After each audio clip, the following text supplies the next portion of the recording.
This is Inside Indiana Business Radio for the morning of June 22nd, 2022, brought to you by That's Good HR. I'm Wes Mills. Indianapolis-based Klipsch and Chicago-based Resonado Labs announced a partnership to develop a new line of Klipsch home audio solutions. Resonado was started by 3 University of Notre Dame students in 2018. They developed flat-core speaker technology. Paul Jacobs is Chief Executive Officer of Premium Audio Company, which owns the Klipsch brand. We think we're a great brand engine for Resonado. We also think that what Resonado is doing can go way outside, for them, way outside the bounds of just Klipsch. But this is a great point in time for all of us to get together and do this. I'm really excited about it. Klipsch says consumers want audio products that take up less space and provide a full acoustic range. Resonado's technology, ResCore, was designed to address this industry shift. Kentucky-based Churchill Downs broke ground Tuesday on its Terre Haute casino. The company says the $240 million Queen of Terre Haute resort will create 500 full and part-time jobs when it opens. The project will feature a 400,000 square foot building with 56,000 square feet of gaming space, 1,000 slots and 50 table games, as well as a 125-room hotel. It will also include a sports book and restaurant space. 8 Indiana counties are included in U.S. News & World Report's ranking of the 2022 healthiest communities. The publication ranked 500 counties across the country based on 10 categories. Hamilton County is the highest-ranked Indiana community at number 8. It's the only Hoosier county included in the top 50. Los Alamos County, New Mexico, takes the top spot in the rankings, followed by Falls Church, Virginia, and Douglas County, Colorado. Inside Indiana Business Radio on Demand is brought to you by That's Good HR.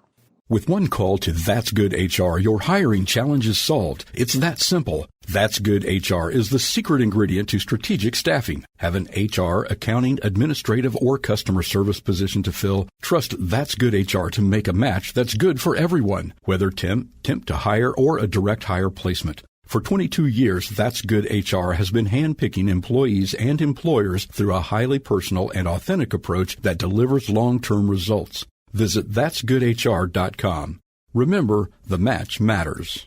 This is Gary Dick. Each week, Inside Indiana Business Television brings you the people, places, and policies that shape the Indiana economy. Exclusive content you won't find anywhere else. Be connected with the full hour of Inside Indiana Business, Sunday mornings at 10 on the IIB YouTube channel, or check local listings for the show in your area. 2 Indiana farm organizations are urging Congress to pass immigration laws that address the nation's labor shortages, especially among the farming industry. The groups, including Indiana dairy producers, warn failure to act could lead to higher food prices and pose a threat to the food supply. The current H-2A guest worker program allows agricultural employers to hire workers from other countries on temporary work permits for farm jobs that last 10 months or less. But operations like dairy and poultry farmers require year-round help. Steve Obert is a dairy farmer and executive director of Indiana Dairy Producers. The H-2A program, which was created, I think, in 1986, is for seasonal workers. It was geared towards vegetable and fruit farms. But our livestock industry has no year-round source for workers. In March 2021, the U.S. House of Representatives approved the Farm Workforce Modernization Act, which permits farm workers, their spouses, and children to earn legal status through continued employment in the agricultural sector. The Senate has not taken up the issue. Downtown Indy Incorporated is launching a search for its next president and chief executive officer.